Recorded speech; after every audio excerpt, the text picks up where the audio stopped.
आज का जो वीडियो है मैं वो हमारे तेज तरार और बहादुर जो दोस्त हैं उनके लिए लेके आया हूँ। हालांकि इसके लिए मेरे को पता है कि कुछ एक दोस्तों को बहुत ज़्यादा बुरा लगेगा, कुछ के साथ जिसके साथ बुरा हो रहा है उनको बहुत अच्छा लगेगा। और उम्मीद करता हूँ कि आपको ये वीडियो के ऊपर प्रश्न जो मेरे हैं वो देख करके आपको समझ में आ गया होगा कि मैं किस बारे में बोल रहा हूँ। फिर भी आपको डिटेल के बारे में आपको इसमें समझाता हूँ। मेरा पहला प्रश्न है कि फॉर्म भर के देखते हैं आप लोग क्या है, अयोग्य है, आप अनएलिजिबल है, अयोग्य है। और आप लोग क्या करते हैं, फॉर्म भर के देख लेते हैं। आप फॉर्म भरते हैं, सबसे पहली बात तो कम से कम कोई भी फॉर्म आप लोग भरते हो, चाहे उसको कैटेगरी में भी जाके भरते हो तो आपको कम से कम 200 रुपए करीब आपका चार्ज लग ही जाता है। 200 रुपए वो लगाते हो, उसके बाद में आप एग्जाम देने जाते हो तो कम से कम आपके 500 रुपए वो खर्चा हो जाता है। मतलब आप 700 रुपए खर्च करके क्या करते हो, फॉर्म भरते हो। सिर्फ फॉर्म भर के देखते हो और उसका एग्जाम देते हो। मान लिया आप अयोग्य हैं, आप फर्स्ट ईयर है, सेकंड ईयर है, थर्ड ईयर है, या आप लोगों की अभी डिग्री नहीं हुई है, आप फॉर्म उसका भर नहीं सकते लेकिन आप उसको भर रहे हो, डमी फॉर्म भर रहे हो। आपने डमी फॉर्म भर दिया, आपने 500-700 लगा दिए। क्या आपने उस कमाई का देखा कि कहां से आई वो कमाई? 500-700 रुपए की कदर आपको पता है कितनी होती है? फर्स्ट चलो ठीक है, आपने कर दिया 500-700, आपके पास पैसा बहुत है, आपने खर्च कर दिए। अगर आप अयोग्य होते हैं, एग्जाम को क्लियर कर गए, मान लिया आप अयोग्य है, आप फर्स्ट ईयर के अंदर, आप सेकंड ईयर के अंदर आपने एग्जाम क्लियर कर लिया, क्या हो जाएगा? क्या कौन सी जंग जीत जाओगे आप? कौन सा आप चाइना को जीत के यहाँ पे ले आओगे या चाइना की जमीन पे कब्जा कर रहे हो? अरे एक एग्जाम ही तो क्वालिफाई करोगे आप। अयोग्य होते आप एग्जाम क्वालिफाई करोगे, लेकिन आप एग्जाम क्वालिफाई कर लोगे, आपको 4 लोग ये कहेंगे हाँ इस लड़के ने अयोग्य होते हुए भी एग्जाम क्वालिफाई कर लिया। अभी सेकंड ईयर में था, इसने एसओ का क्लियर कर लिया, अभी थर्ड ईयर में था, इसने देखिए लेक्चरर फर्स्ट ग्रेड का एग्जाम क्लियर कर लिया। कोई बड़ी बात नहीं, कोई आपने बड़ा तीर नहीं मार दिया दोस्तों। लेकिन आपको इसका परिणाम पता है क्या? इस चीज का परिणाम आपने सोचा है क्या? इसका परिणाम क्या होता है? आप लोग एग्जाम देते हो, आपने अभी क्लियर किया, आपको पता है, अभी मैं ज्यादा नहीं बताना चाहूंगा कि अभी हाल फिलहाल का अगर एग्जांपल लेता हूं तो हमारे फर्स्ट ग्रेड, ठीक है, फर्स्ट ग्रेड का जो रिजल्ट आया है, ठीक है, एग्रीकल्चर का, ठीक है, मैं एग्रीकल्चर की बात करूं, एग्रीकल्चर फर्स्ट ग्रेड का रिजल्ट आया है, तो उसके अंदर आप लोग ये समझते होंगे कि बहुत सारे ऐसे स्टूडेंट हैं जो अभी तक यूजी के हैं। क्या है? यूजी के हैं और उन्होंने ये क्वालिफाई कर लिया है। बताइए, यूजी के होते हुए उन्होंने क्वालिफाई कर लिया तो कौन सा तीर मार लिया? क्या किया उन्होंने?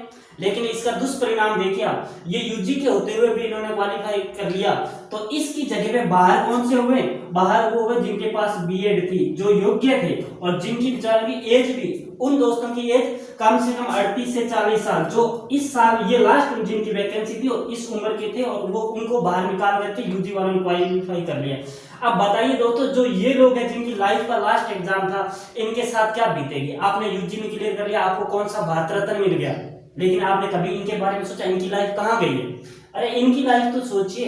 आप लोग क्वालिफाई कर ली, मान लिया तो ठीक है, चलो कोई बात नहीं, ये इनकी कैरियर खराब हो गया, लेकिन आप अपना भी कंपटीशन बढ़ा रहे हो। कैसे बढ़ा रहे हो? आप लोग अभी यूजी के अंदर थर्ड ईयर में, सेकंड ईयर में आप लोगों ने एग्जाम दिया, मान लो मैं मानता हूँ एसओ के अंदर 800 वैकेंसी, 800 वैकेंसी का तो 5 गुना जो पास करते हैं प्री के अंदर, आप लोगों ने प्री क्वालिफाई कर लिया। आप लोग थर्ड ईयर है, सेकंड ईयर में आपने प्री क्वालिफाई कर लिया, आप में से 200 बच्चों ने प्री क्वालिफाई कर लिया, ठीक है। इसका मतलब क्या हुआ? 200 बच्चे वो रह गए, 200 कौन से रह गए? 200 बच्चे वो रह गए जो योग्य थे। 200 योग्य बच्चों ने पास किया और उसमें रह कौन से गए? 200 योग्य बच्चे रह गए। अब वो 200 योग्य बच्चे कब आपके साथ? जब आप योग्य हो गए तो इनके साथ में होकर के ये 400 का कंपटीशन हो गया। कंपटीशन खुद का बढ़ा रहे हो आप, यहाँ पे और किसी का नहीं बढ़ा रहे हो। आप लोग अयोग्य होते हुए आपने एग्जाम दिया, उसमें योग्य बच्चों को बाहर कर दिया, आप लोग वहां पे क्या कर रहे हो? कंपटीशन बढ़ा रहे हो। ये जो 200 योग्य जो बाहर हुए ना, ये हो सकता है आपके ही भाई हो, ठीक है, आपका कोई भाई हो सकता है, आपकी कोई बहन हो सकती है, ठीक है, आपका दोस्त हो सकता है जिसको वास्तव में रिक्वायरमेंट होती है जॉब की, कि उसको जॉब की जरूरत है, और वो 200 बाहर हो जाते हैं। आप बताइए, अनएलिजिबल होते हुए आपने एग्जाम दिया, आप लोग क्या करोगे? क्या करोगे? आपके क्या काम का है? दोस्तों मैं इसके बारे में, मेरी भी गलती है, मैं मानता हूं मैंने गलती की है। सन 2013 की बात करता हूं, सन 2013, ठीक है, एएफओ का एग्जाम दिया मैंने, 2014 का एएफओ एग्जाम दिया मैंने, ठीक है, और दोनों के अंदर मैं आपको ये बताना चाहूंगा, 2013 के अंदर 58 नंबर जिसके थे उसका सिलेक्शन हुआ था। मेरे कितने थे? 83।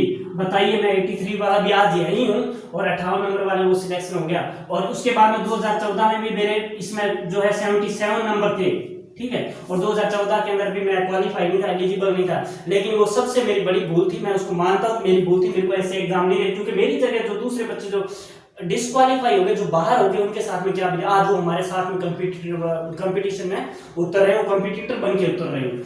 तो मेरा कहने का मतलब ये है दोस्तों, अगर आप लोग अनएलिजिबल है, आप लोगों की योग्यता नहीं है, तो आप प्लीज ऐसे एग्जाम का फॉर्म मत फिल कीजिए, प्लीज ऐसा एग्जाम मत दीजिए जिससे कि जो वास्तविक रिक्वायरमेंट है, जो वास्तविक योग्य है, उनके साथ में ऐसे इस हिसाब का दुख भरी चीज ना हो, उनके लिए भी एक मौका मिलना